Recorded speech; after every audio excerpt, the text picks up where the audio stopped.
Well, good afternoon, everyone. My name is Sherline Wilson, and I am the Executive Director of Washington Employers for Racial Equity, also known as WEAR. Welcome to today's Conversation for Equity. We're excited to see folks from across the coalition, and I'll start with just a little bit of housekeeping before I introduce our guests today. So our time together today will go fast. We encourage the audience to submit questions via the chat feature, and um, and we'll get to as many as we can. The hour goes fast, and we have an action-packed interview set up, but we'll get to as many questions as we can. So thank you for joining us today. It's my pleasure to welcome two panelists to our conversation today. Mary Kipp of Puget Sound Energy and Bart Ricketts from Lease Crutcher Lewis. Before I get to biographies, I want to mention just a quick note at the top that Bart is in transition from just returning from travel and will be joining us a few minutes into the conversation. But I'll go ahead and give their introductions now so that when Bart gets set up, he can just braid right into the conversation. So with that, I'll start with Mary. So Mary Kipp was named president of Puget Sound Energy in 2019 and CEO in 2020. Before that, she served as CEO of El Paso Electric in Texas, and she served as a prosecuting attorney for the Federal Energy Regulatory Commission and as a lawyer for El Paso Natural Gas. Bart is coming to us and served as CEO of Lease Crutcher Lewis since 2012. Bart currently chairs the Washington Roundtable and has previously served as board president for the Architecture Foundation of Oregon, among many other roles in the community. So first I'll say, welcome, Mary. Thank you for joining us today. Thank you for having me, Shoreline. And I just wanted to take a minute to thank you for taking on this important role. It takes a lot of bravery. And I also wanted to thank you for, as your LinkedIn profile says, being a racial equity champion. Thank you so much. And this work is so amplified by leaders and exemplars like yourself and Bart as well. So I'm just so excited that you were able to take some time out of your very busy schedules to chat with us about how things are going in your organizations. So thank you for that. Bart, I will pitch it to you once you get settled. So I'm going to dive in and just do my intro here. So it's been a few years since we unfortunately witnessed George Floyd's murder on the news and in the media. His death came to symbolize and what we recognize now is a very important indication and a very important symptom of really tragic and disproportionate consequences and outcomes of race-based inequities in our society, particularly disproportionately impacting Black folks, but not left there, right? So we know that across lots of other racial groups, racial inequities are compounded across systems. So what I was most heartened by in the opportunity to come and work for WEAR is really hearing how CEOs like yourselves have come together with sort of a realization and understanding that you are uniquely positioned and have an ability to actually affect change within your organizations towards inclusivity, but also out in your communities. So I'm just really excited to hear the commitments that have been made and the commitments that continue to be executed on in your organizations. And so I'm just really excited about the work you're doing on workplaces, workplace culture, creating inclusive environments, and also some things about, how you talk about this within your organization, because this is tough stuff, right? So with that, before I go on, Bart, welcome. Thank you for joining us. You've had probably an exciting morning of travel, and I appreciate you being able to join us on the call. Would you like to say a word in introduction? I gave your primer, but I'm sure I didn't give it enough justice. Great to have you here today. Well, thank you, Sherline. I was listening in as I was trying to get settled, so appreciate the introduction, and great to be on with you and Mary, and really excited about the conversation today and sharing a lot about what we've learned over the last several years, but more acutely in the last 3. So thank you for having me. Yeah, you bet. So just a little bit about what we want to try to cover today. We want to think about how you are thinking and acting on organizational commitments to equity. We also want to learn about what resistance maybe looks like in some of your organizational contexts, and how you're approaching that. What does it look like to actually really remain committed and stay sort of focused on creating more inclusive outcomes in your communities and in your organizations? And then, of course, what does that communication look like? You both have very unique and interesting ways of advancing equity commitments in your organization. And I was just hoping that some of the folks who've dialed into the call today can hear how you talk about that in your organization. So I'm excited about that. So just before we kind of dig in, I want to say a little bit about Washington Employers for Racial Equity. So the coalition was really formed around those 2020 commitments to progress after George Floyd and so many others were murdered. We centered around some shared commitments around advancing equity in their organizations, around naming the disproportionate impacts that are borne by people of color, but specifically Black folks. We also talked about what are some of the ways or interventions or things that we can do in our organizations to make things more inclusive as a way of building a foundation that really helps our Washington space, place, and our region be more competitive, be known as a region that is it is about racial inclusion. And so that's part of the reason why I think CEOs like yourselves really came to the table and signed up for against the commitments for progress to progress and advance equity. So maybe we can get to know you a little bit more and how you came to your equity journey and your realization of the importance of advancing those commitments in your organization. So perhaps we can talk a little bit about how this is, how you've come to this professionally, as well as personal experiences or personal reasons why you think these things are important. If it's okay, I'll start with Mary. Yeah, Mary. so yeah, please go ahead. Oh, I was just going to say, so I know a lot about Puget Sound Energy's efforts and have spent some time with your team, particularly around community, customer, supplier, and people. Would you be willing to talk a little bit more about how that plays out in your organization? Yeah, absolutely. And I thought maybe I could also touch on why this matters to me, if you don't mind, Shoreline. I joined PSC in 2019 because I was really excited about two things. One was the opportunity to create a clean energy future in Washington State that then can be replicated across the country and really help us deal with the carbon issues, since Washington has some of the most progressive clean energy policies and laws in the US. And then the second part that really came to fruition for me more once I got here was deciding that it was critical to embed a culture of DEI into everything we do. And I think that comes to me because I grew up on the US-Mexico border, and it's a place of many dichotomies, many wonderful things, and many very frustrating things.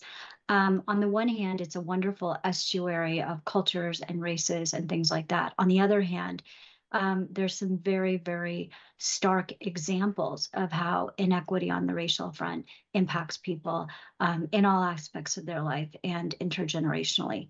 So when I got here to PSC, I actually had a little bit of a naive view of what I wanted to do when I first spoke to employees in January of 2020, before George Floyd's murder. I said I wanted to work on clean energy, but I also wanted to work on, improving DEI and making sure that we had racial diversity in the company. Since then, I think that strategy, and this is getting to your question, has really advanced beyond DEI being just an employee or a human resource thing to realizing that we have to look at it in a much broader and more transformational way. And that's the strategy that we've tried to embed into our work at PSC. Mm-hmm. Yeah, that makes sense. We often, in my first months and first year with Weir, really spoke about the idea of targeted universalism. And so what that means, not to use jargon, is, how do we think about solving for systemic inequities in ways that benefit everyone, right? So I love that you speak to that so eloquently, Mary. Thank you. Thank you. Bart, same question for you. How are you guys thinking about this? And firstly, of course, how have you come to the work, and what sensitized you, either personally or professionally, to the need to actually be about centering equity? Yeah, great question. It really starts with my experience growing up.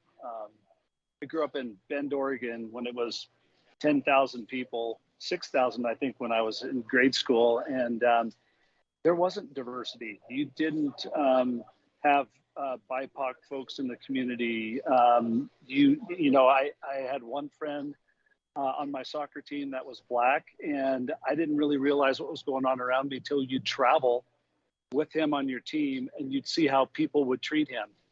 And so from a young age, growing up in an area that didn't have a lot of diversity and having a really close friend that was diverse and seeing that this stuff is systemic. I always tell this story about I was 4 or 5 years old and my dad was our high school basketball coach. And, you get that question in kindergarten or preschool about what do you want to be when you grow up? And I said, I want to be a Harlem Globetrotter. And everybody looked at me funny. All the adults looked at me funny and said, well, you just can't do that. I had no idea, right? I love basketball. My dad's a basketball coach. I'm a good little basketball player. I wanted to be the next Curly Neal.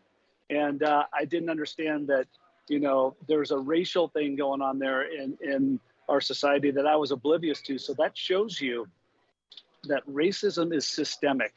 You aren't born into it. You're born a clean slate in this world, and it is systemic, and we need to take it apart piece by piece. So that's some of the earliest learnings that I can remember. In terms of our business, we're really focused on two things, because you got to start the work at home within your own business if you expect it to broaden out into the community. So we think about diversity in terms of diversity of thought, and companies that have diversity of thought end up being more productive, more innovative, and more successful. And so if we get diversity in our business, it leads to diversity of thought and it leads to better business outcomes. So there is a business reason for thinking along this. The other side of it is one of our core values is fulfillment. And a fulfilled workforce is a workforce that's happy, that feels like they can show up, do their best work. There's emotional and psychological safety within the company, that they know that they're comfortable and supported in whatever they do at Lewis. And so because of that practice around our core value of fulfillment, we want to keep driving a more diverse workforce at Lease Crutcher Lewis and in the construction industry in general. So a little bit about the personal, a little bit more about where we're taking it as a business. Well, I love that. And you really touched on the moral imperative, but also the business and economic imperative, and what leads to competitiveness. I love that you touched on that. So let's dig in a little more here. So I mentioned earlier Puget Sound Energy's commitments to community, customer, and supplier and people. I'd love to hear a little bit more about how you integrate these values into the work that you do, perhaps the way that you approach and think about customer experiences and customer relationships. Mary, would you be willing to dig a little deeper and share some more? No, thank you for the opportunity, Sherline. And I have to comment that it's, strange for me as a white woman to be sitting here and talking about DEI, but I hope that everyone listening will give me some grace if I say anything that isn't exactly as you view it. And I just think it's so important that we're actually having these discussions and are willing to be vulnerable and talk about things, because that's how we solve things. I think like Bart just talked about, if we're going to make transformative changes, we all have a part to play. We need to be consistent, and we need to drive the changes through all layers of the organization and then into our impacts on the community. And as I mentioned before, in our decentralized model, DEI is not an HR prerogative, it's not a communications program, and it's not the purview of any particular group within the company. Rather, it's all of us. We all own that responsibility for diversity, equity, and inclusion. And in fact, in our kind of little diagram of what we are as a company, it's a house, and DEI is the sun that shines on everything we do. and it informs how we connect in the community, as you alluded to, how we serve our customers, how we engage with our suppliers, and just about everything. And so in addition to our DEI focus at PSC right now, we're undergoing probably, I would say it is the most significant transformation in our 150-year history as we strive to meet some of those ambitious clean energy goals that I talked about earlier. And we recognize that this is an opportunity, but also a necessity of ensuring that equity is at the forefront of everything we do. And in fact, since we began this journey, the Washington Utilities and Transportation Commission has actually said, you have to look at equity in every decision you make. And so I think that's really terrific. But in May of 2021, we launched our DEI playbook, and that highlighted our 4 key business areas, which, as you said, are community, customer, people, and supplier. And since then, we've done some foundational work. We've made great progress. There's a lot more work to do. And I can talk to you, if you'd like, about some examples on how we're embedding DEI into the fabric of the work we do every day. Would that be helpful? Absolutely. We'd love that. Okay. Thank you, Mary. So let me start with community. So we recognize that racism and systemic inequity have caused some communities to be disproportionately impacted by the climate crisis. And I think we can all think of news examples that we see just about every day on that.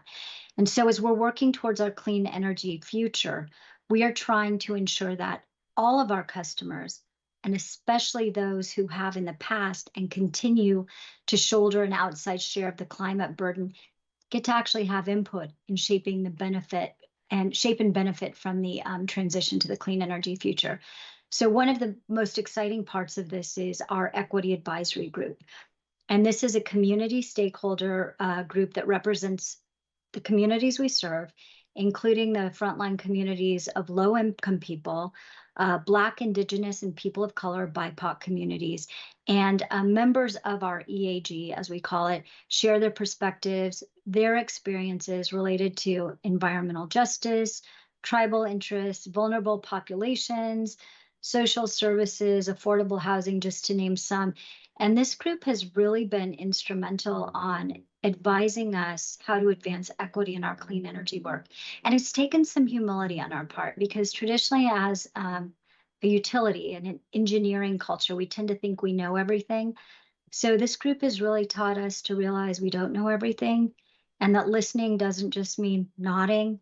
It actually means taking into account in all of our decision making what these folks are kind enough to spend their time educating us about. And so we know that we're a key community service provider, maybe more than anyone. We reach just about everyone in our region, and we know we need to get better still at including customer voices in our project design, project development. We believe we've moved towards more inclusive, accessible, and authentic engagement with communities as we're developing new projects and products. We're not always getting it right. We're learning as we go. But a good example of this is the conversation that we've held with some historically underserved customers and communities about transitioning to electric vehicles.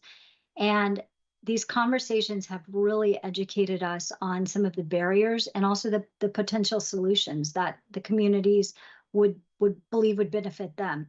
And so when members of our tribal communities, for example, shared with us that energy sovereignty is important to them, we've changed our programs to ensure that customers in these communities could own the charging infrastructure in our programs. So that's just one example. Wow. And those are great examples. You know, some of the data that we see, and I'm sure your organization sees, are about how the changing climate and changing environment really disproportionately impacts communities of color. So it's outstanding that you have an ear to community voice and are listening and taking action on that. I appreciate you being able to share those details with us.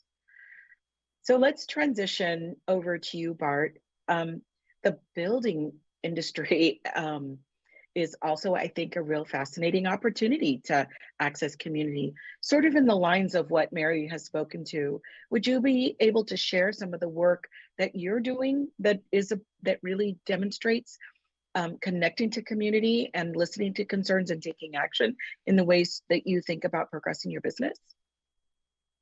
Yeah, I'd be happy to. I think, a big part of what we're trying to do with our company is our everyone commitment statement. And like I said previously, we're really focused on making sure that the work that we want to do in terms of diversity, equity, and inclusion starts within our company. And so not just having the leaders or C-suite sit around and figure out how we're going to connect to community and how we're going to improve our DEI. We engaged a cross-section of our company and came up with the everyone commitment. And it just seems to ring home more with our employees and our people.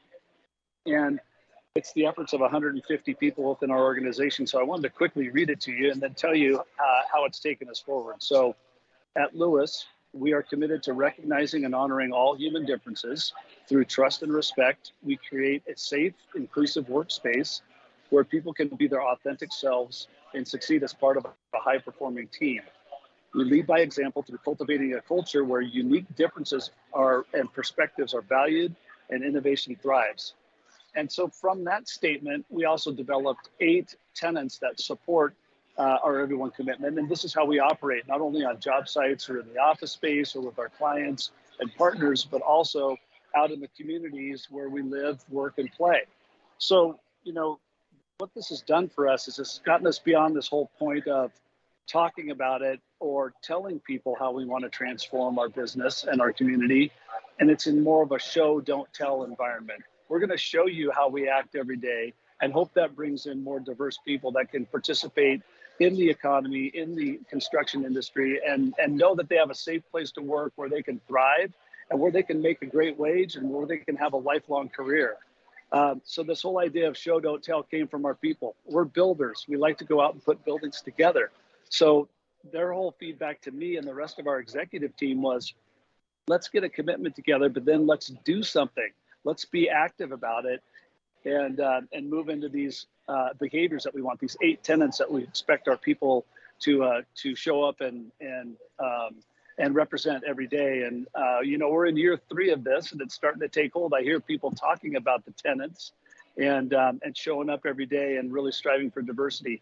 The other thing, Sherline, that was really important was taking DEI beyond just a committee endeavor. Like Mary was saying, you got to integrate it in your business. Once we integrated our everyone commitment and these 8 tenets into our long range plan that we set up 3 years ago, and then our annual business planning, and put metrics around how to move the needle on this stuff, it really started taking on a life of its own. So a couple of things that we've been really pleased with is engaging the entire team, the entire company, and then making sure it's engaged as part of your business plan going forward. Fantastic. We love that. We love hearing the stories about how these commitments are really come to life in your organizations and the impact of that. I love action words like show and do and act, because it moves us away from symbolic statements, right, of intention and aspiration to actually really breathing life into those values through your daily actions. That's fantastic. Thank you so much. So we've talked about the good stuff, right? And about the commitments and the aspirations and building all the muscles it takes and the skills it takes to actually, breathe these values into your organization.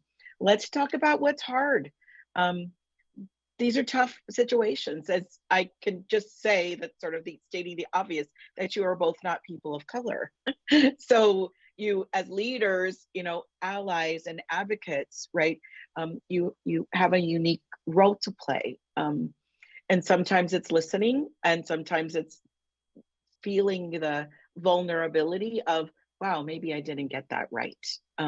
Or maybe I didn't expect that to be the reaction, or perhaps backlash, or perhaps relearning or unlearning behaviors and relearning new behaviors. So let's talk a little bit about resistance. You know, a lot of these things are tantamount to transformational change efforts in the way that we in the way that we are with each other in the space. So talk about an example of resistance you've faced and how you've moved through it in the last 3 years. This time, perhaps I'll start with you, Bart, and then I'll go to you, Mary. Yeah, there's no doubt, Shoreline, that there's plenty of obstacles when you get into this work. And, you know, one of the things that I learned early on, there's a really smart guy that lives in Cincinnati. His name's Mel Gravely, and Mel and I are friends. We've met each other through a business interest group. He wrote a book called Dear White Friend. If you haven't read the book, you should check it out, especially for people like Mary and I who aren't people of color. It's Mel's perception of when all the George Floyd stuff started happening. He wrote a series of letters to his white friends, people that he knows in the business community, to help them get an understanding of how this feels to the Black community. And Mel just reminds me that, you know, you got to meet people where they are. Some people are a little bit further along in understanding this is systemic and we have to get after it. We have to break it down. Other people aren't there yet. So in our business, we encounter that. You have people that have great awareness around this, have plugged into our Everyone commitments, are really moving the needle, are doing great things to improve diversity within our business, within our industry. And you have other people that haven't gotten started yet. So just remember, you got to meet people where they are. So I really thank Mel for putting that in my head. You know, the other thing that I get stuck with a lot with some of our folks is, well, I don't see color. Everybody's the same to me. I don't see color. And I think that is a blind spot for people. You know, there is just unintentional, unconscious bias, and you need to confront it. You need to know that it exists. You can't just say, I don't see color and think that that's going to solve the problem. And so when we hear that within our community and within our business, we get into more conversations around, you know, there could be unintentional bias here. Let's explore that. Are you willing to do that with me? Then the third thing and the last thing is, you just got to keep the conversation alive. We've started book clubs. We've started speaker series. We've had different affinity groups that have set up times where you can come in and talk about racial differences in a safe and comfortable environment. And we want to do whatever we can to keep the conversation alive. We'll never say, no, we don't have time for that. It's whatever our employees, we're an employee-owned company. I want to do what they want to do to keep after this good work. So keep the conversation alive in whatever way you can and support it from bottom to top and top to bottom. Wow, that's outstanding. I appreciate hearing a little bit more about how you're engaging in that dialogue, the skill building and the muscle building and the heart work and the, you know, and the head work too. So, and love the idea of book groups. I'm an avid reader, so love any new titles that are helpful in that regard. So thanks for sharing that. Mary, what are your thoughts about resistance and what are you feeling? It's such a complicated topic, isn't it? You know, I was just thinking about all the discussion that's going on today in the world about whether CEOs or college presidents or others should be taking positions on so-called political issues. And to me, racial injustice is not a political issue, it's a human rights issue. And so, of course, we all need to be taking a position on it, especially those of us who aren't discriminated against because of our ethnic or racial background. I remember when George Floyd's murder happened, and with the help of one of my colleagues who is a person of color, penned a letter to all employees. I think it's still available on my LinkedIn page. But talking about George Floyd's murder and what it meant to me and what I thought needed to be said following it. And to me, calling it a murder is a factual statement. Now, this was before it had been obviously adjudicated to be a murder, but to me, it was still pretty obvious to any of us who saw that was indeed a murder, and it wasn't really a topic for debate. Following that, I received several really hate-filled anonymous comments and letters from folks. And I don't know whether these folks were PSC employees, I hope they weren't, or community members or whatever. But it really awakened for me some of not just systemic inequity, but deep-seated hatred that still exists. And I think that we've seen a lot of that this year. And so one of the things that I think is really important, we as a country tend to get excited about issues and then we move on, right? George Floyd's murder wasn't the first or the last murder that we've seen. There were hundreds before and probably hundreds since. And it makes it so important to me that we stay on this topic, not move beyond it, and continue to work on this critical human rights issue. But to get people to stay with an issue, I think it's also really important that we help people see progress. I think as human beings, we're more likely, and same can be said for climate change. If we learn how to tell the story better and show a steady drip of progress that we're making, whether it's through PSC as a company or through society or wherever it may be, but let people understand, clearly we're making progress, but there are also expectations and there's accountability. And we also need to engage in ongoing education to employees to provide them with the right sets of tools and resources to ensure that DEI becomes an embedded part of strategic thinking, so that even if it's not the headline of the day, it's still a critical part of everything we do. And then obviously we also need to remove silos. We need to ensure that there's coordination, the ability to leverage effort, skills, knowledge developed in one part of the enterprise for the greater good. Mm-hmm. Yeah, absolutely. And so I'd imagine at PSC that some of those investments in education look similar to some of the things that Bart discussed about conversations, supportive conversations and spaces where folks can come and sort of raise issues and engage those and interrogate and engage their thought processes as well. Yeah, if I may, Shoreline, you're absolutely right. I mean, we've invested in inclusive leadership training for PSC leaders. We have an extensive library of training modules on many topics, including unconscious bias, allyship, microaggressions, available to all employees. And we've also re-energized the employee resource groups with the goal of promoting connections amongst our employees who have a shared affinity. And these create that supportive environment, give a voice to those who are typically underrepresented, and then hopefully provide support and contribute to career development, networking, and mentorship, which is also a huge part of it.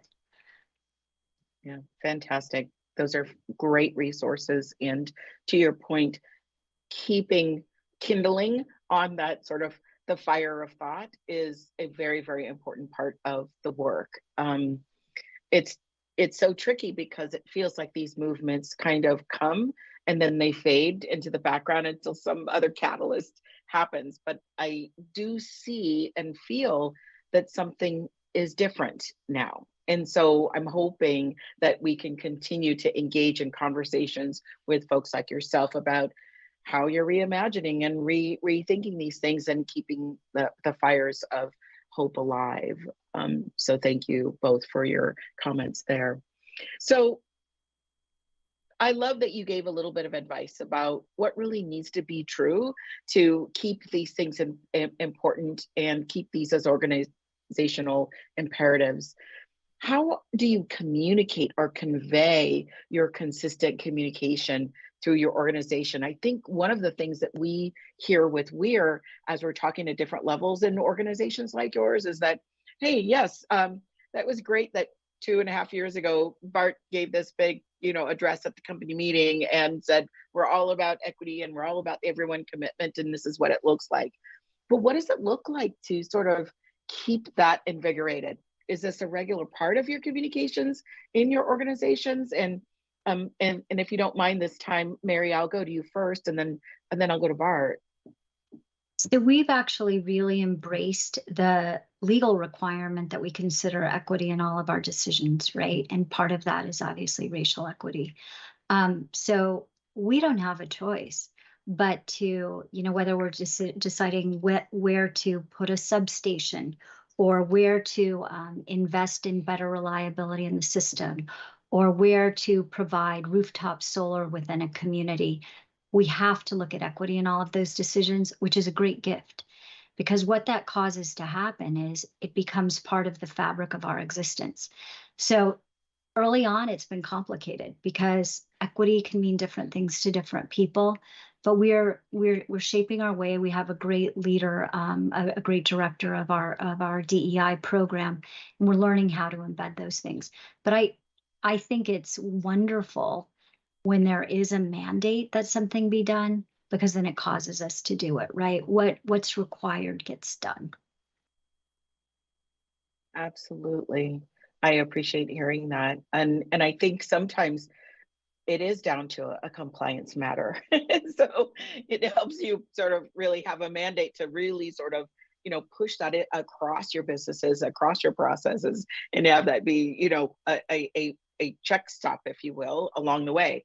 Have we considered, and even in matters of compliance, you also have to think about what is the sort of internal kind of culture work that actually has to go along to complement what feels like we're checking the boxes because the feds say we have to do it, or because the state says we have to do it. So we appreciate that it looks like your work goes beyond compliance to really be a part of your normative way of being at PSC. So thank you.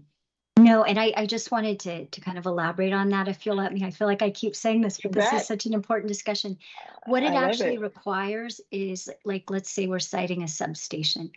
We have to really talk about how this impacts various groups, how this impacts people who are historically underrepresented. So it can't be a check the box exercise.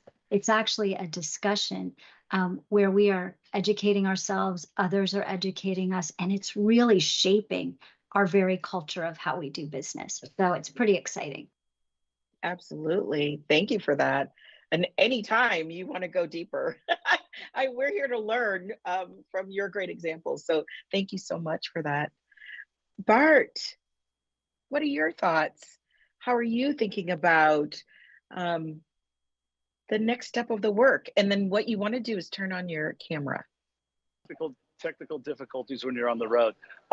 Yeah, so I think what's really important in our organization is the reinforcing, like you said, Shoreline, it's not one speech, it's not one commitment, it's the everyday work, showing up, the 8 tenants, staying plugged into it.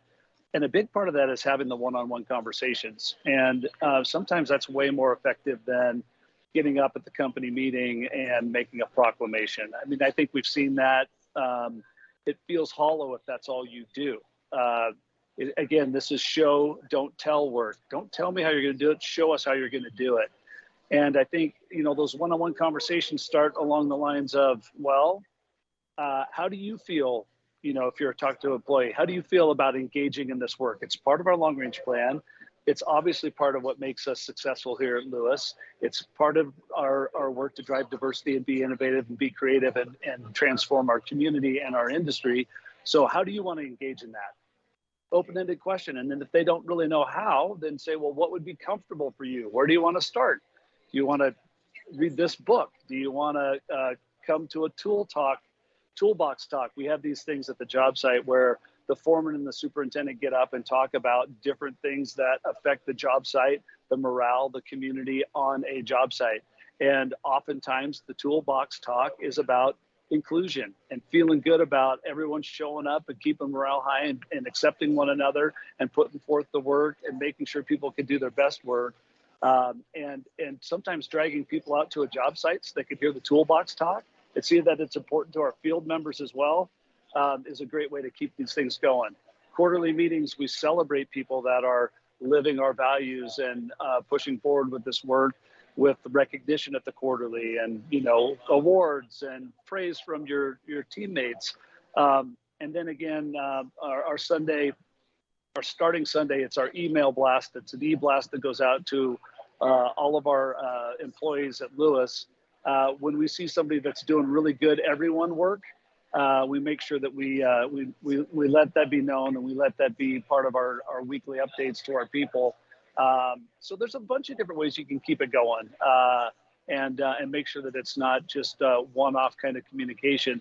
But I think the one-on-one conversations, finding where people are in the process, asking them how they'd like to engage, where they'd like to take the conversation, and their action in it next has seemed to be the most powerful thing that we've been able to do as leaders in our company.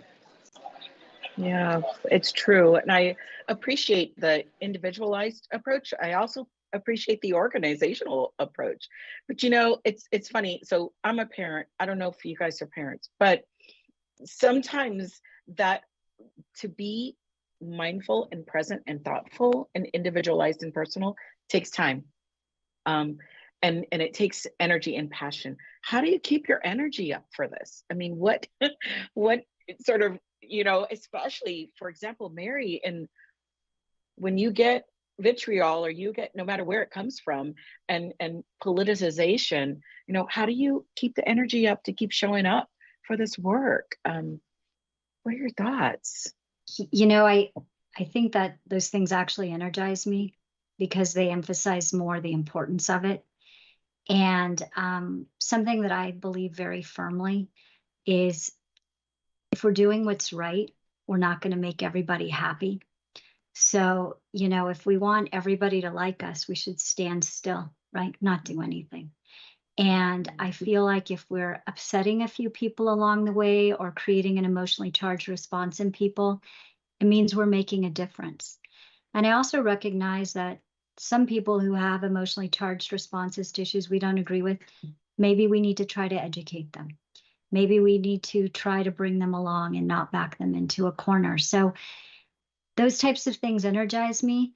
I also would be remiss if I didn't say, but I am a white woman, so I don't live this every day, right?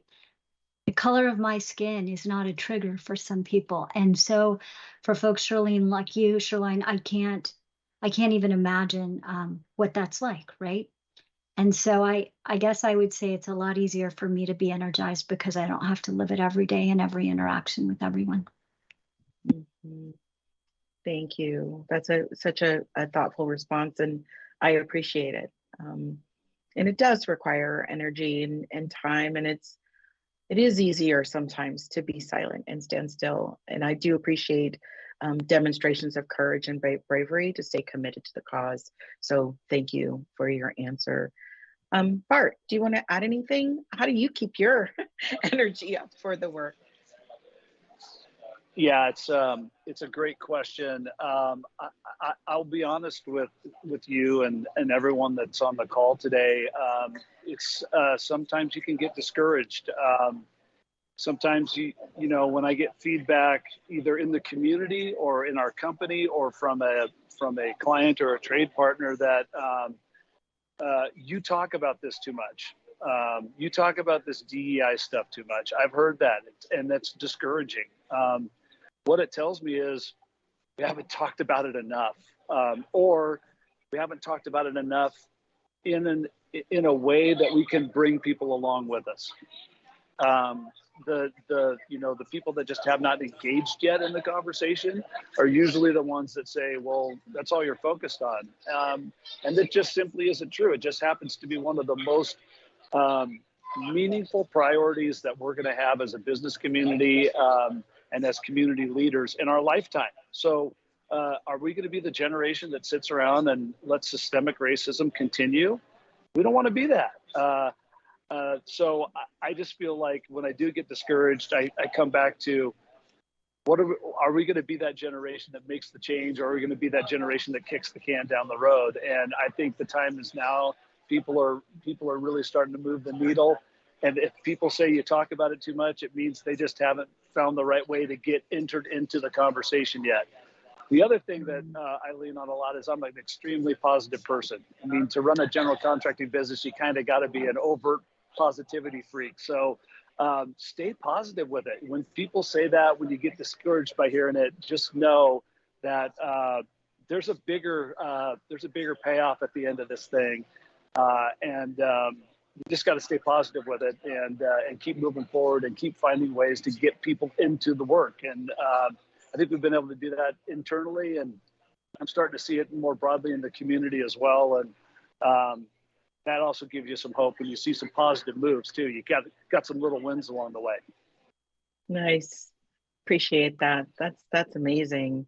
So what are the things that you're most hopeful about as you we're going to transition to questions in a couple minutes, but I'll just fill up the next couple minutes until we get questions from the audience. Well, what are you most hopeful about in this work? And either one of you, Mary or Bart, can start. I'm happy to start. I'm hopeful because I'm seeing some small cracks of sunshine. The fact, Sherline, that you're doing this job, that Weir exists, that we're having this dialogue, that's huge. The fact that little things, like I see more people of color in advertisements, as silly as that sounds, we're starting to see changes and having more inclusiveness in our society. So if we can keep those things going, I think there's no going back. And so those things give me hope. It's that steady drip of progress, and eventually it becomes embedded in everything we do. I agree with you and with Bart. Something's different this time. And if those of us who are really committed to this just stay focused, even if it's only 5% of what we do in our day, or 5% of what matters to us, I think it's going to be unstoppable. Fantastic. Thank you for that. That's great. Bart, how about you? What are you most hopeful about now? Yeah, I think some of the places where we saw the most resistance in our part of the industry, construction industry, and maybe even within our company was out in the field, which is been it's a conservative part of our community, usually very white, very male, and I'm encouraged by what we saw in Construction Inclusion Week, which just wrapped up 2-3 weeks ago, where our field leaders, it wasn't me, it wasn't anybody from the executive team, our field leaders took the ball and said, here's what we're doing for Construction Inclusion Week. Here's what we're talking about. Here's what we're going to do with our people. We're going to read the commitment statement. We're going to talk about it at the toolbox talks every morning. We're going to ask our people to reflect on a time when they felt other or they felt excluded, because we've all had it. And having our field leaders say that to carpenters and laborers and cement masons and iron workers, and have them reflect on a time where they felt excluded or they felt other, and then say, how do you think your Black worker friend feels all the time walking around in the United States of America? They feel excluded as well. So drawing that line from when you felt something hurtful and connecting it to your coworkers out there on the job site through Construction Inclusion Week was a brilliant move, not by me, but by our leaders within our company that run our field operations and really know how to tie this stuff together. So this wouldn't have been happening 2-3 years ago, would not have been happening. And it's because of Weir, it's because of the work that we're all doing in the community within our companies that this exists and we can do this kind of work. I was extremely encouraged and proud of that. The week ended with having our people on the job sites encouraged to go meet with somebody that they have that they're different from. It might be the 25-year-old project engineer meeting with the 65-year-old, grouchy superintendent. It might be the Black electrician meeting with the Asian iron worker. And we had people intentionally go and meet with somebody that they're quote unquote different from and just get to know them. Because at the end of it, if we're all just being human with each other, it's going to go a long way to making change. So I'm really encouraged by it. Loved Construction Inclusion Week and what our field leadership really did to make it sing. Yeah, that sounded, the Construction Inclusion Week, I followed up on the media around that event, and it sounded like a really fantastic opportunity to really get out and demonstrate those values to inclusion. And it sounded like a really powerful opportunity. I'm so glad you mentioned it. I would love to talk so much more about what your organizations are individually doing, and perhaps you will join me at another point in the future to talk more about specific things in your orgs. We have an audience question, so I'm going to throw that out to you. And it is, what does the ongoing education and learning look like for you and your leadership team? So this is a question about, what's that work you're doing with your organization leaders? Are there any experiences or tools that have been particularly impactful? Mary, would you like to start and then we'll go to Bart? Yes, I think I mentioned some of them before, some of the videos and the other trainings that we have. I think those are incredibly helpful. The other thing that I think is important to our leaders is keeping this alive, as we talked about. And so one of the ways that I think we learn as leaders is by making sure that our DEI playbook is up to date and making sure that we're reviewing it regularly and ascertaining whether we're complying with what we want to do. As set forth in that playbook. So we'll actually be putting out version 2 of our playbook in January. And I really think that that helps us stay current as leaders and make sure that, we're living what we're talking about. Fantastic. We're looking forward to seeing your updated playbook. So we'll be watching that. All right. Bart. Yeah, I think what we've found that has been successful and that we want to continue is peer-to-peer learning. We are fortunate to have a nationwide network of peers called the Citadel National Construction Group. And it's a big part of our people services, HR, executive committee work amongst our 7 sister companies across the United States to get together and share best practices and lessons learned as we all progress through our DEI work. What's worked well, what hasn't, what would you do differently? That peer-to-peer learning has been really, really good for our functional groups. And also, as I mentioned previously, Mel Gravely, Mel runs a construction company in Cincinnati. He's my go-to for continuing education, not only for me, but for our other executives, because he does have a perspective on how to coach us at that executive level through some of these conversations. And another good plug for Mel's book, Dear White Friend.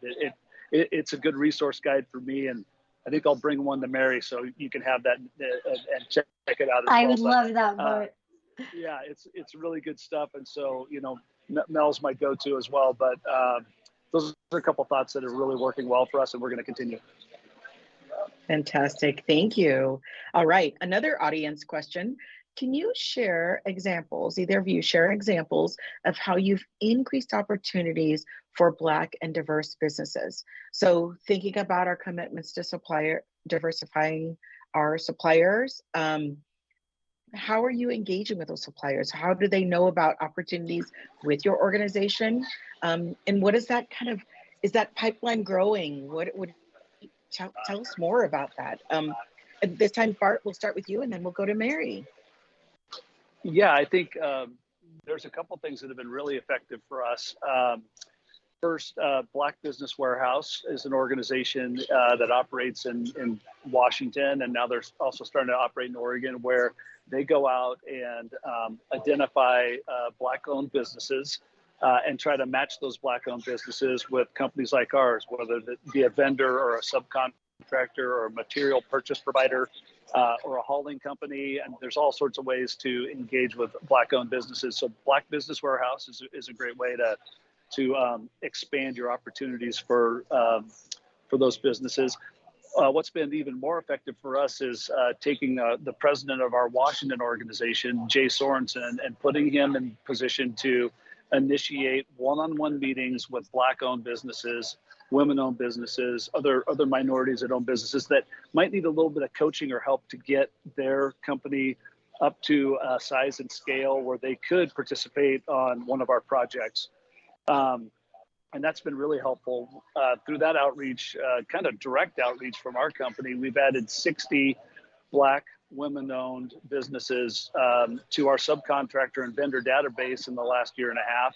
And now the work is to keep opportunities coming for those vendors and for those subcontractors so that they can grow and flourish alongside our business. So kind of a twofold process there, but both of those strategies have worked really, really well for us. Yeah. And I think it's a demonstration of how you've got to invest at multiple levels. It's not just about hanging the shingles saying we're open for business, but how are we investing in making sure that those organizations are ready to be successful and do business with you? Thank you for mentioning that. Yeah. Mary. Oh, and go I ahead, just Bart. add You want to one add other something? thing, Sherline.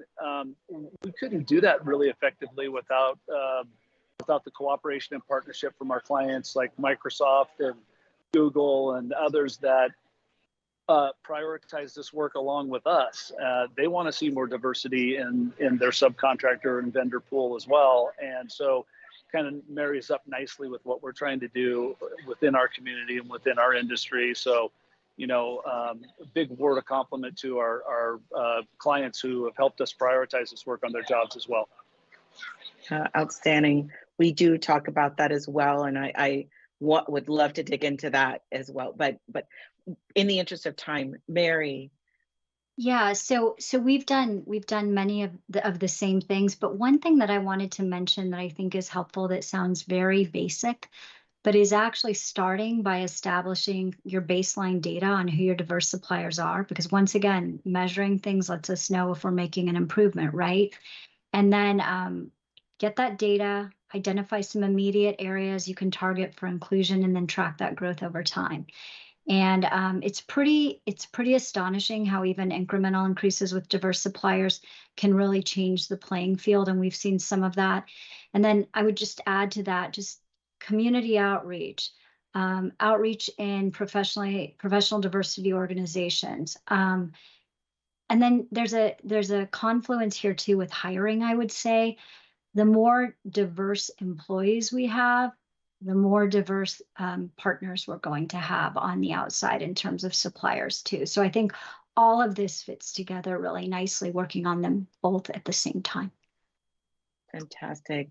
Representation matters, and the work that you're doing to build the muscles in your organization and to be able to see and to be able to activate based on lived experiences from the interaction points you have in community are really the foundational pieces that need to be in place.